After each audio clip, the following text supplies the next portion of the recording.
My daughter's husband dumped garbage juice on my head during the wedding. Every single guest laughed at me. My daughter didn't defend me. I didn't get angry. Instead, I grabbed the microphone and said 3 words that made him scream. I'm glad to have you here. Follow my story until the end and comment the city you're watching from, so I can see how far my story has reached. I never thought my daughter's wedding day would be the day I finally understood who I really was to my own family. At 66 years old, I believed I had seen enough of life to know what to expect from people, even the ones closest to me. I was wrong. The morning started like any other wedding day should. I pressed my only good suit, the navy blue one I'd worn to 3 other weddings in the past 5 years. The fabric was getting thin at the elbows, but it was clean and respectable. I'd saved for months to buy Stella the pearl necklace she'd admired in the jewelry store window downtown, $2,400, more than my monthly Social Security check. But she was my daughter, my only child. I arrived at the venue early, hoping to help with last-minute preparations.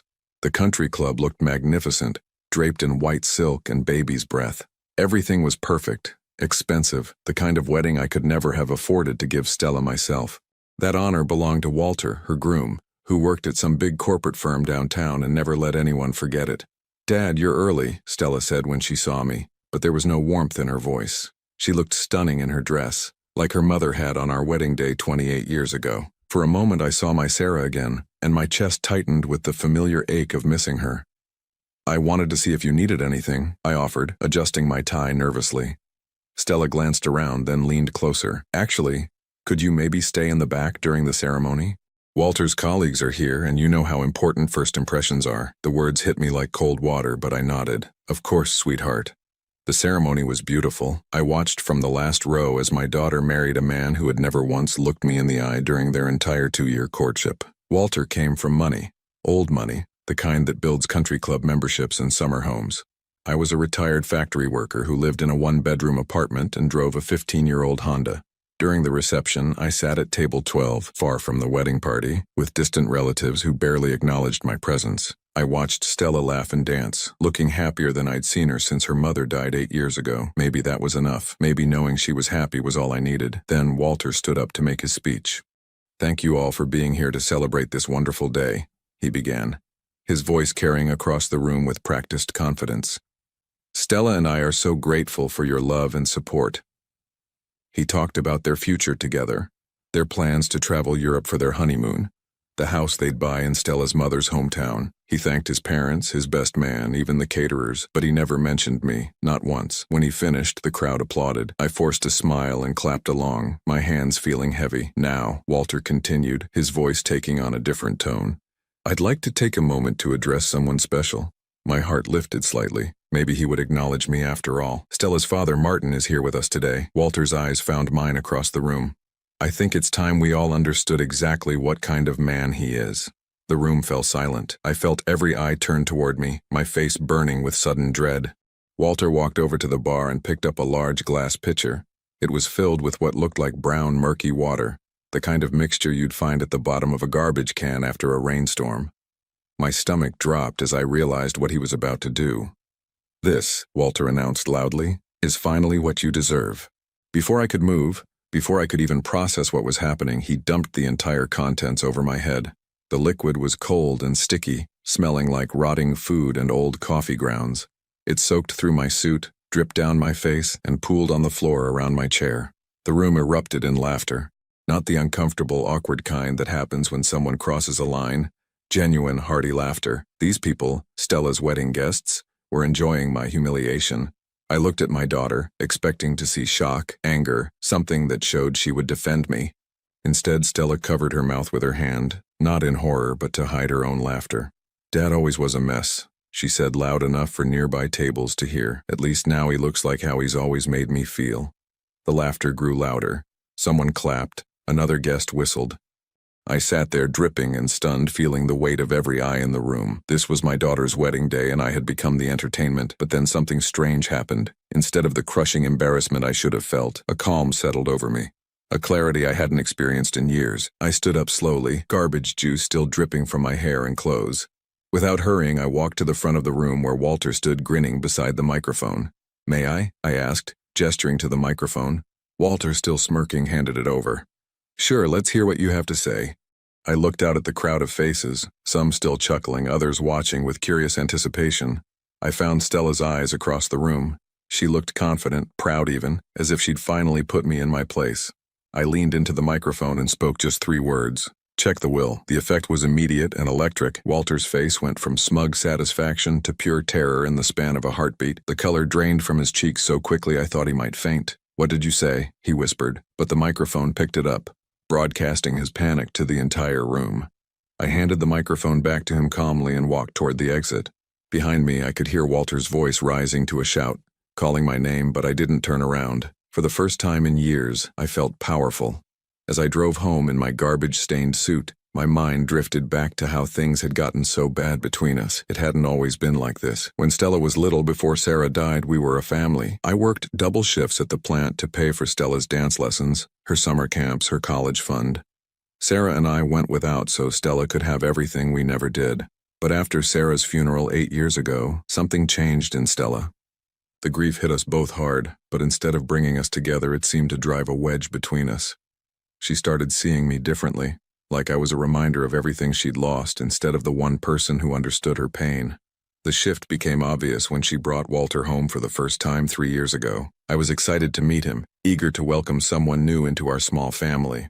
I'd made dinner, nothing fancy, just pot roast and potatoes, and cleaned my apartment until it sparkled. Walter walked in wearing a suit that probably cost more than I made in a month. He looked around my humble living room with barely concealed disgust, taking in the second-hand furniture and faded family photos. "So this is where Stella grew up," he said, making it sound like a social worker's observation rather than a comment about my home.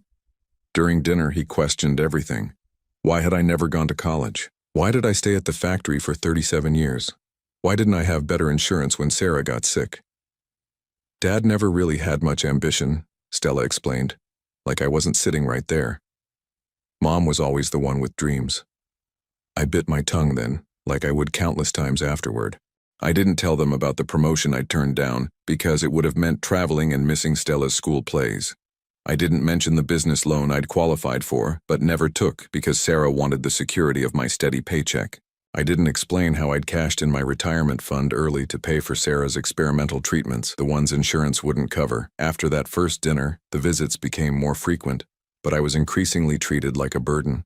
Walter would make jokes about my simple lifestyle and my quaint little apartment. Stella would laugh along, agreeing with his observations about how much better her life was now that she'd elevated herself from her upbringing. The breaking point came when they got engaged 18 months ago. They invited me to dinner at an expensive restaurant downtown, the kind of place where the menu doesn't list prices and the waiter looks at you suspiciously if you're not wearing the right kind of clothes. "Dad, we have something important to tell you," Stella said, her diamond engagement ring catching the candlelight. Walter had proposed with a ring worth more than my car, and Stella hadn't stopped talking about it for weeks. "We're getting married next fall," she announced, "and we've been talking about the wedding arrangements." I smiled, genuinely happy for her, despite everything. "That's wonderful, sweetheart. Have you set a date?" Walter leaned forward, his expression serious. "We have, actually. October 15th. It's going to be quite an event. 300 guests, reception at the country club, the works. I'd like to help with the costs," I offered, even though I knew my savings wouldn't cover much of what they were describing. Stella and Walter exchanged a look I couldn't quite read. "Actually, Dad, that's what we wanted to talk to you about," Stella said carefully. "Walter's family is handling all the expenses. They're very traditional about these things. They want to make sure everything is done properly." "What she's trying to say," Walter interrupted, "is that we need to discuss your role in the wedding, my role, like I was an employee they were hiring, not the father of the bride. We've decided it would be best if you kept a low profile," Stella continued. "Walter's colleagues will be there, important people from his family's social circle. We just want to make sure everything goes smoothly." "I understand," I said, though I didn't really understand at all. "Great," Walter said, signaling for the check. "We knew you'd be reasonable about this." As the months passed, my role in the wedding planning became clearer. I had none. I wasn't consulted about anything. When I asked about the guest list, Stella told me not to worry about it. When I offered to give a father of the bride speech, Walter laughed and said they were keeping the toasts short and professional. 3 weeks before the wedding, Stella came to my apartment. It was the first time she'd visited in over a year, and I was so happy to see her that I didn't notice the lawyer's envelope in her hand at first. "Dad, I need you to sign something," she said, sitting on my old couch like it might contaminate her designer dress. The papers were complicated, full of legal language I didn't understand, but the general idea was clear enough. Stella wanted me to sign over my rights to Sarah's life insurance policy, $25,000 that I'd been planning to leave to Stella anyway, eventually. It's just a formality, she explained. Walter thinks it would be better to have everything sorted out before the wedding, for tax purposes. I stared at the papers, my throat tight. Stella, this money, I was saving it for you. For your future. I know, Dad, and this way I'll have it now when Walter and I can really use it. We're looking at houses, and a down payment would make such a difference. I signed the papers because I loved her, because I wanted her to be happy, because I still believed that deep down, despite everything, she loved me too. Now, sitting in my car outside my apartment building with garbage juice dried on my shirt, I finally understood the truth. To Stella and Walter, I wasn't a father or family member. I was an obstacle to be managed, a source of embarrassment to be minimized, and apparently a source of income to be drained. But they'd made one crucial mistake. In all their planning and scheming, they'd assumed I was as simple and powerless as I appeared. They had no idea that over the past year, while they'd been treating me like a fool, I'd been making plans of my own. The will they thought they understood was about to become their worst nightmare. I was still sitting in my car when my phone started ringing. Walter's name flashed on the screen and I let it go to voicemail. Then it rang again and again. By the fourth call, I turned the phone off entirely. Whatever panic was consuming him could wait. Inside my apartment, I peeled off my ruined suit and threw it in the trash. It had served its purpose. I showered, letting the hot water wash away the garbage juice and the last traces of my old, naive self. When I emerged, I felt cleaner than I had in years. I made myself a cup of coffee and sat at my kitchen table, looking at the manila folder I'd been keeping in my desk drawer for the past 8 months. Inside were copies of emails, text messages, bank statements, and legal documents that told a story Walter and Stella thought no one would ever piece together. It had started by accident, really. 6 months after Walter proposed to Stella, I'd been having computer problems. My old laptop was acting up and Stella suggested I bring it to Walter's office. Apparently his company had an IT department that could fix it cheaply. I'd dropped it off on a Tuesday afternoon. Walter wasn't there, but his assistant, a young woman named Jennifer, was helpful. She explained that their IT guy was out sick, but she could take a look at it herself. I'm pretty good with computers, she said with a smile. Used to work tech support before I got this job. While she worked on my laptop, we chatted. Jennifer was friendly, the kind of person who talks easily with strangers. She mentioned how much she liked working for Walter's firm, though she seemed a bit puzzled by some things. Mr. Patterson seems really interested in family law lately, she said, typing something into my computer. Which is weird, because we're a corporate firm. We don't usually handle divorce cases or inheritance disputes. My ears perked up. Family law? Yeah, he's been researching stuff about inheritance rights, how to contest wills, that sort of thing. He even had me print out information about something called undue influence last week. She shrugged. Maybe he's thinking about changing career paths. I kept my expression neutral, but my mind was racing. That does sound unusual. The really weird thing is he's been asking me to help him with personal research too. Like, he had me look up information about your daughter's family history, birth certificates, property records, that kind of thing. I probably shouldn't be telling you this, but it seemed kind of invasive. My blood went cold. What kind of information? Jennifer glanced around, then leaned closer. Well, he was really interested in your wife's death certificate and your financial records from around that time. He also had me research whether your daughter had any claim to your ex-wife's family property. She paused. Your ex-wife? I assumed since he was looking into divorce records. My wife died 8 years ago, I said quietly. Jennifer's face went pale. Oh my God, I'm so sorry. I just assumed. Why would he be looking into? She trailed off, the implications hitting her. Could you print me copies of what he had you research? I asked. She hesitated. I probably shouldn't. Jennifer, I think my daughter might be in trouble. If Walter is researching ways to contest wills or manipulate inheritance laws, she could be walking into something dangerous. That's how it started. Jennifer, bless her heart, was horrified when she realized she might have been helping Walter plan something harmful. Over the next few weeks, she discreetly provided me with copies of everything Walter had been researching. The picture that emerged was chilling. Walter hadn't just fallen in love with Stella. He'd researched her financial background thoroughly before even asking her out. He knew about Sarah's life insurance policy, about the small inheritance Stella would receive from her grandmother's estate, about the property Sarah's family owned upstate, but more than that, he'd been planning for my death. The documents Jennifer provided showed that Walter had researched what would happen to my assets when I died, how quickly an inheritance could be probated, and most disturbing of all, How to challenge a will if the contents weren't what he expected. I'd spent the next 6 months gathering more evidence. I started recording our conversations whenever Walter was around. I documented every instance of financial manipulation, every time they'd pressured me to sign something or hand over money. I even hired a private investigator to look into Walter's background. What I found was even worse than I'd imagined. Walter had done this before. Not marriage exactly, but he had a pattern of targeting older people with assets. His previous girlfriend had been a widow whose husband had left her a substantial pension. That relationship had ended abruptly when she'd changed her will to benefit a charity instead of Walter. Before that, he'd been involved with a woman whose elderly father owned valuable property. Walter had convinced her to pressure her father into selling the land, with Walter handling the transaction. The father had died shortly after the sale, and the daughter discovered that Walter had structured the deal to benefit himself far more than her family. The most damning evidence came from Walter's own communications. Jennifer had access to his work email, and she'd found messages to a lawyer discussing strategies for maximizing inheritance benefits and timeline considerations for elderly dependents. In one particularly chilling email exchange, Walter had written, "The old man seems healthy enough, but he's 66 and worked a physical job his whole life. Statistically, I probably won't have to wait too long. The key is making sure everything is set up properly beforehand."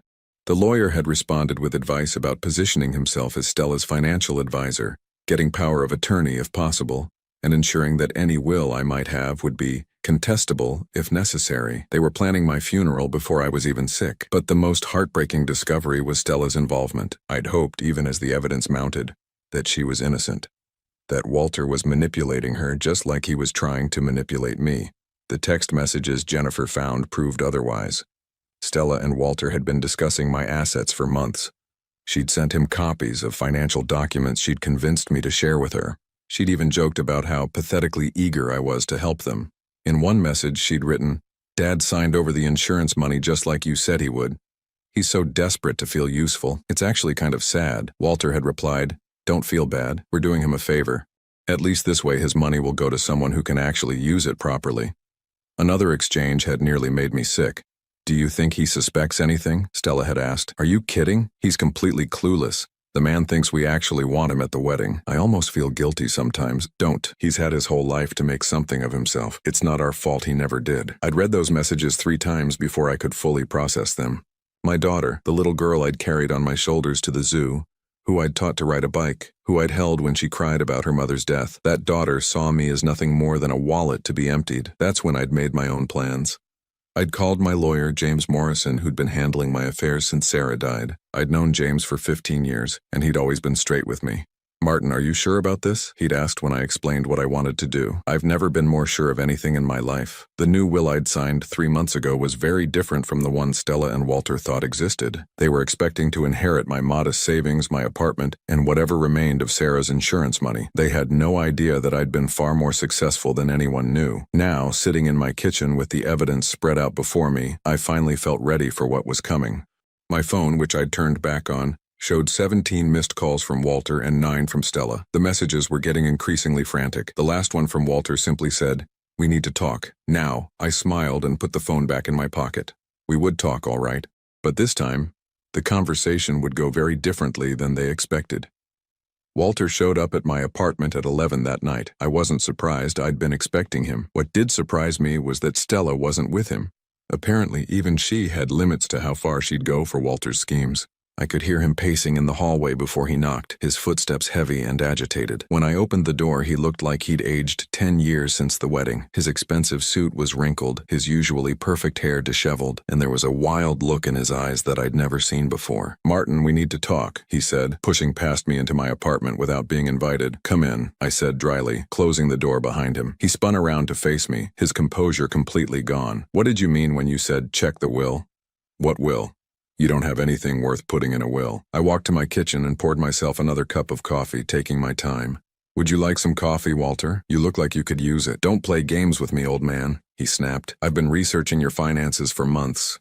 You live in a 1-bedroom apartment, you drive a 15-year-old car, your Social Security barely covers your expenses. What will could you possibly have that would matter to anyone?" I sat down at my kitchen table and gestured to the chair across from me. "Sit down, Walter. Let's have that conversation you wanted." He remained standing, his hands clenched into fists at his sides. "Just tell me what you meant." "I meant exactly what I said. Check the will." I took a sip of my coffee. Though I suppose I should be more specific. Check the new will. The color drained from his face. New will? The one I signed 3 months ago, right around the time I found out about your little research project into my family's finances. Walter's legs seemed to give out, and he dropped into the chair across from me. What are you talking about? I opened the folder I'd left on the table and pulled out a photograph. It was a picture of Walter's office building taken by the private investigator I'd hired. Nice building, I said conversationally. Very impressive address. I don't understand what you're getting at. I pulled out another document, copies of the emails Jennifer had provided. These are interesting reading, especially the parts where you discuss timeline considerations for elderly dependents and strategies for maximizing inheritance benefits. Walter went completely still. Where did you get those? Does it matter? The important thing is that I have them. All of them. Including the text messages between you and my daughter discussing how pathetically eager I am to help you. He stared at the papers in front of him, his breathing shallow. You don't understand. Stella and I were planning for the future. We were just trying to be practical about finances. Practical, I nodded thoughtfully. Is that what you call researching inheritance laws and discussing how long you'll have to wait for me to die? Walter's hands were shaking now. That's not. You're taking things out of context. I pulled out more documents. Let me give you some context, Walter. These are copies of the research you had your assistant do on my background. Very thorough. You found out about Sarah's life insurance, about her family's property upstate, about the modest savings I was supposed to have. Supposed to have? That's the thing about assumptions, Walter. Sometimes they're wrong. I leaned back in my chair. You researched Martin Holloway, retired factory worker, Social Security recipient, resident of Maple Grove Apartments. Walter was staring at me now with growing confusion and fear. But you didn't research Martin H. Industries, did you? The words hung in the air like a bomb waiting to explode. Walter's mouth opened, then closed, then opened again. What? Martin H. Industries, small investment company, started about 12 years ago. Very quiet operation, mostly real estate and technology investments. Nothing flashy, nothing that would show up in a casual background check. Walter was shaking his head slowly. That's impossible. You're a factory worker. You live in a one-bedroom apartment. I am a factory worker, I agreed. Retired now, obviously, and I do live in a one-bedroom apartment. I like the simplicity, but that doesn't mean I don't have other assets. I pulled out the final document in my folder, a bank statement. Not my regular checking account, the one Walter had somehow obtained records for, but a different account entirely. One with a balance that made Walter's eyes go wide. $2.7 million, I said quietly. That's just the liquid assets. The real estate portfolio is worth considerably more. Walter stared at the statement like it was written in a foreign language. This is fake. This has to be fake. Call the bank tomorrow if you want. First National Downtown Branch. Ask for Margaret Chen. She's been my private banker for 8 years. How? Walter's voice was barely a whisper. Remember when Sarah got sick? When I told everyone I'd cashed in my retirement fund to pay for her treatments? I took another sip of coffee. That was true. But what I didn't mention was that I'd been investing in real estate on the side for 20 years. Small properties at first, then bigger ones. When Sarah needed the experimental treatments, I didn't cash in my retirement fund. I sold 2 apartment buildings.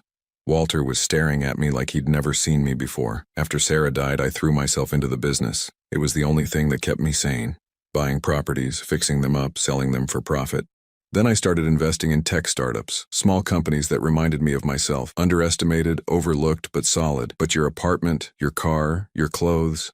I like my apartment. I've lived there for 12 years and it suits me. The car runs fine, and clothes. I shrugged. At my age, comfort matters more than fashion. Walter's breathing was becoming more rapid. So the will. The old will left everything to Stella, every penny. I wanted her to be secure, to have opportunities I never had. I leaned forward. But the new will is very different. Different how? The new will leaves $5,000 to Stella, enough for a nice vacation or a small down payment on something. The rest, all $2.7 million in liquid assets plus the real estate portfolio worth approximately $4.2 million, goes to the American Cancer Society. Walter's face went white. You can't do that. I already have. She's your daughter. She was my daughter. The daughter I knew died the day she started helping you plan my funeral. I stood up and walked to the window. Did you really think I wouldn't find out, Walter? Did you think I was so stupid, so helpless, that I wouldn't notice you researching inheritance laws and discussing my death like it was a business opportunity? Walter jumped up from his chair. This is insane. You can't cut Stella out of your will because of a misunderstanding. Misunderstanding? I turned back to face him. Is that what you call it when you research someone's finances without their knowledge, manipulate their daughter into helping you access their assets, and plan strategies for contesting their will if it doesn't benefit you? We never meant any harm. Really? Then explain this. I pulled out my phone and played one of the recordings I'd made. Walter's own voice filled the room. The old man is completely clueless. He actually thinks we want him at the wedding. Walter's shoulders sagged as he heard his own words played back to him. Or this one. I played another recording, this time Stella's voice. Dad's so desperate to feel useful. It's actually kind of sad. Walter sank back into the chair, his head in his hands.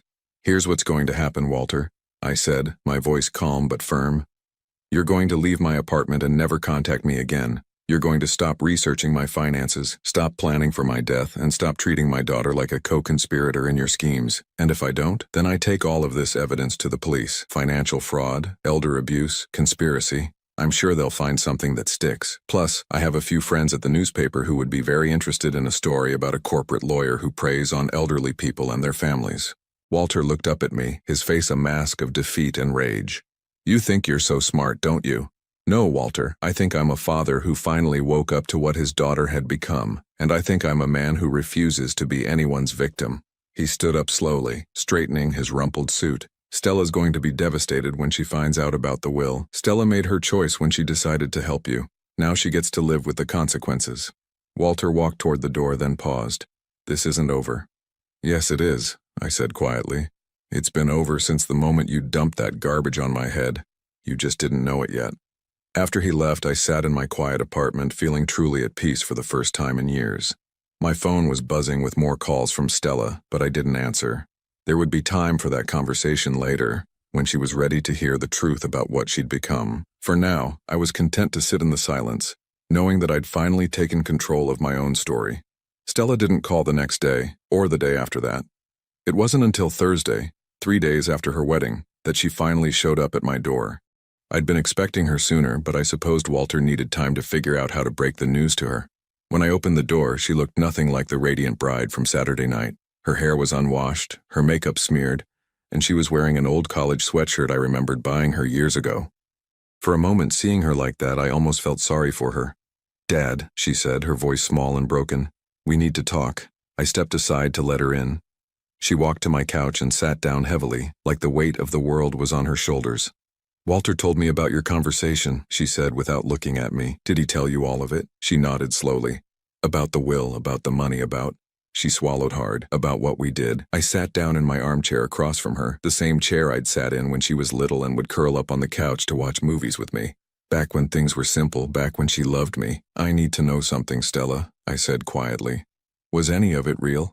The last few years, the engagement, asking me to be part of your life again, was any of it genuine, or was it all just part of Walter's plan?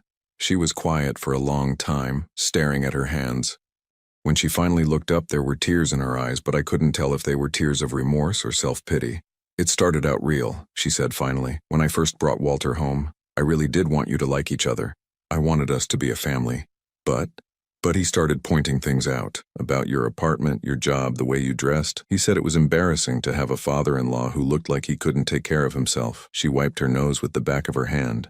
He said people would judge him based on his association with you. I felt the familiar ache in my chest, but this time it was mixed with something else. Disappointment so deep it felt like drowning. And you agreed with him? I didn't want to at first, but then I started seeing it too. The way his friends looked at you when you came to dinner. The way his parents talked about different backgrounds and social compatibility. I started feeling ashamed. Ashamed of me. Ashamed of where I came from, of being the daughter of a factory worker who lived in a tiny apartment and drove an old car. She was crying openly now. Walter made me feel like I could be someone better, someone more refined. He said I deserved a life where I didn't have to worry about money or what people thought of my family. So you decided to help him research my finances. She flinched. That wasn't supposed to hurt you. Walter said it was just about planning for the future, making sure we could take care of you when you got older. He made it sound like we were being responsible. And the jokes about how pathetic I was, the text messages about how desperately eager I was to help you. Stella's face crumpled. I know how that sounds now, but at the time Walter made it seem like we were just being realistic about your limitations. He said it was better to be honest about your situation than to pretend you were something you weren't. I stood up and walked to the window, looking out at the parking lot where my old Honda sat next to the sleek cars of my younger neighbors. Do you want to know something funny, Stella? Walter was right about one thing. I'm not the man you thought I was. Dad, I'm sorry. I know we were wrong. I know we hurt you, but maybe we can work this out. Maybe you could change the will back and we could start over. I turned to face her. Start over? After everything you've done, you think we can just start over? People make mistakes, Dad. Families forgive each other. Families, I repeated. Is that what we are? Of course we are. I'm your daughter. You raised me. You loved me. I raised someone, I interrupted. I loved someone. But the woman sitting on my couch right now, the woman who helped her husband plan my funeral while I was still alive, the woman who laughed when he humiliated me at her wedding, I don't know who that is. Stella stood up abruptly. Don't you dare act like you're the victim here. You lied to me. All these years you let me think you were poor, that you were struggling, that you needed my help. I never asked for your help. You offered the help and I accepted it because I thought it came from love, but you had millions of dollars. You could have made our lives so much easier. And there it was. The real Stella, the one Walter had cultivated and encouraged, not the grieving daughter who'd lost her way, but the entitled woman who believed my money belonged to her. Could I have made your life easier? Yes. Should I have told you about the business? Maybe, but would it have changed anything? I shook my head. You weren't ashamed of me because you thought I was poor, Stella. You were ashamed of me because I wasn't the kind of father who could elevate your social status. If I'd told you about the money years ago, you would have wanted me to spend it on the right clothes, the right car, the right apartment in the right neighborhood. You would have wanted me to become someone else entirely. That's not true, isn't it? When's the last time you asked me how I was feeling? When's the last time you called just to talk, not because you needed something? When's the last time you treated me like a person instead of an obligation? She opened her mouth to answer, then closed it again. We both knew the truth.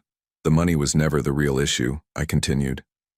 The real issue was that you stopped seeing me as your father and started seeing me as a burden. Walter just gave you permission to act on feelings you already had.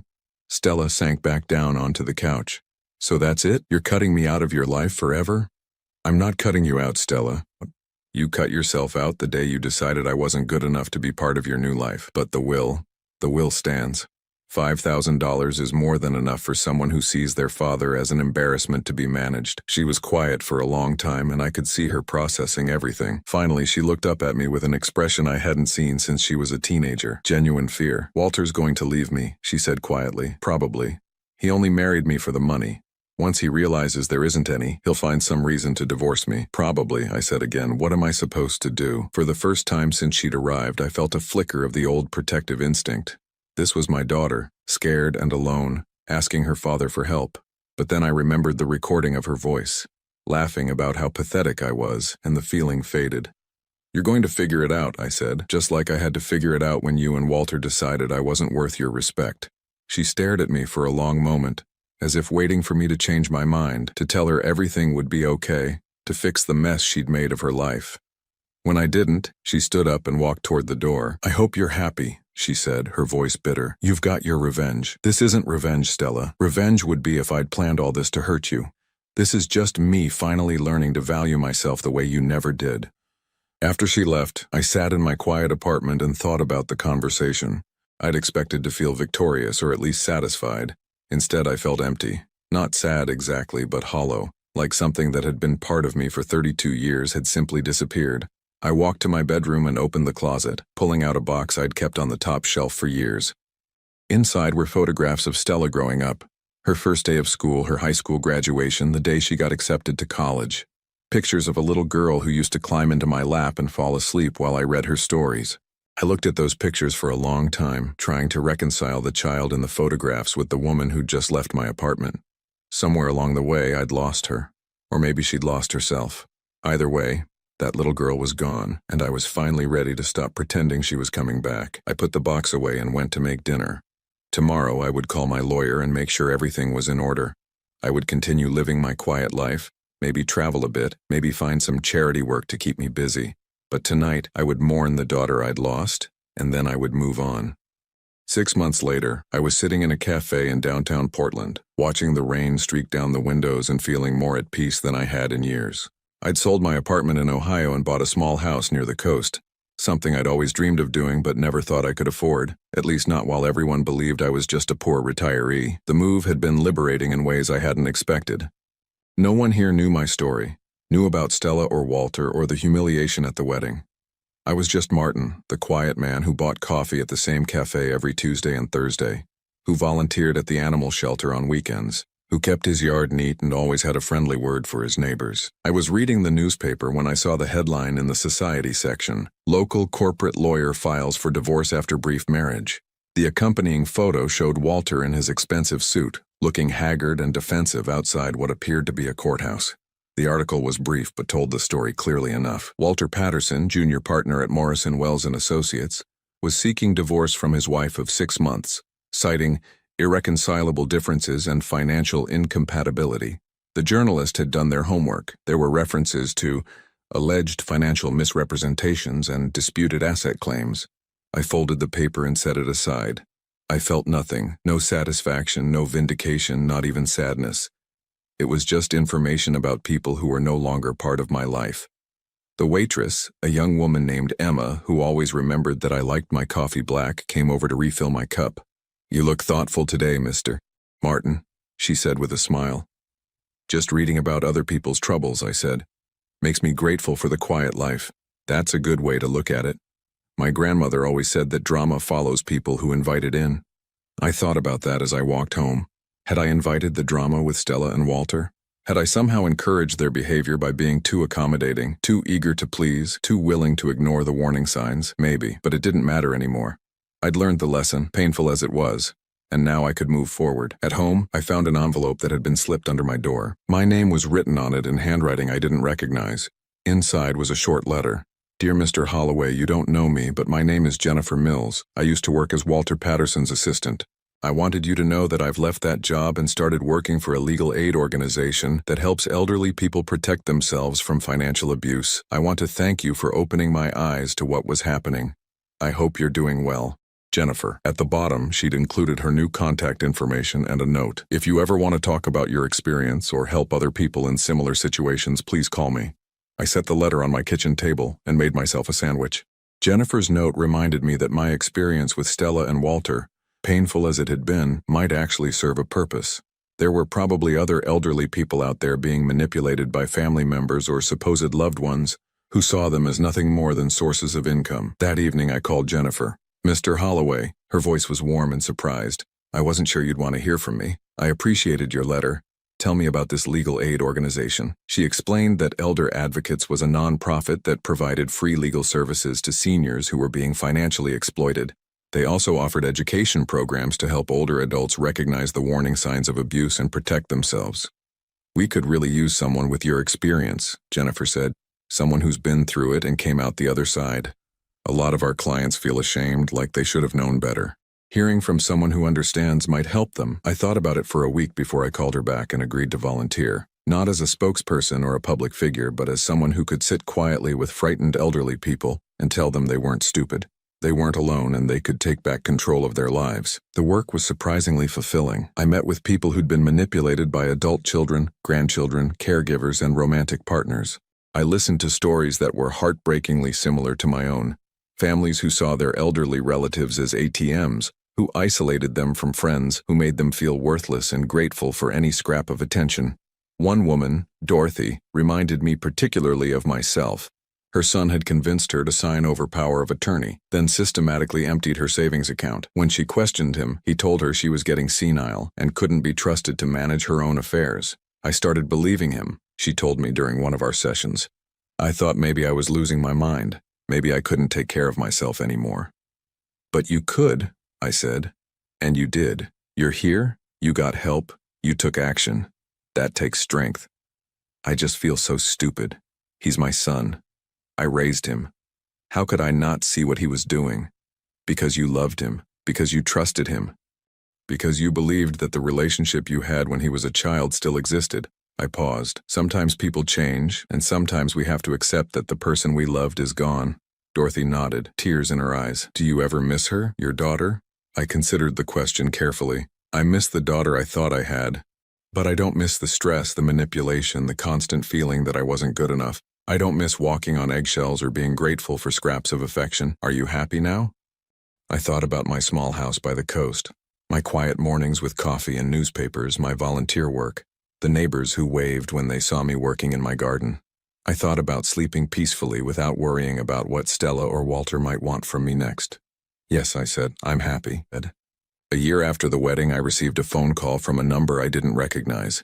When I answered, I heard Stella's voice, and for a moment, my heart clenched with the old automatic response. Dad? It's me. Hello, Stella. I wanted to call and tell you that Walter and I are getting divorced. It's final next week. I'm sorry to hear that. Are you?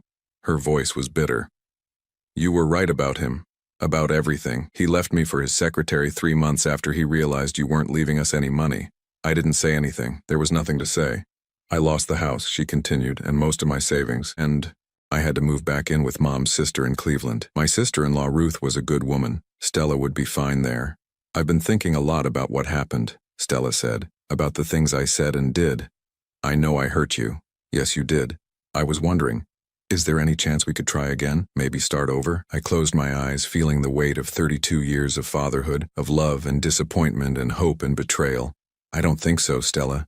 But I'm your daughter. I'm all the family you have left. No, I said quietly. You were my daughter, and you're not all the family I have. I've found family in other places with other people who value me for who I am, not what I can give them. There was a long silence. Then, the will. Is there any chance? Goodbye, Stella. I hung up and turned off my phone. Outside my window, the sun was setting over the ocean, painting the sky in shades of orange and pink that took my breath away. I made myself a simple dinner, read a book, and went to bed early. For the first time in my adult life, I slept without the weight of anyone else's expectations or demands pressing down on me. I slept the sleep of a man who had finally learned that being alone was better than being with people who made you feel worthless. In the morning, I would wake up in my own house, drink my coffee in peace, and spend the day exactly as I chose to spend it. I would work in my garden, read my books, help other people who had been where I'd been. I would live the life I'd earned, surrounded by people who appreciated me and free from those who didn't. And for an old factory worker who'd been dumped with garbage juice at his daughter's wedding, that felt like the greatest victory of all.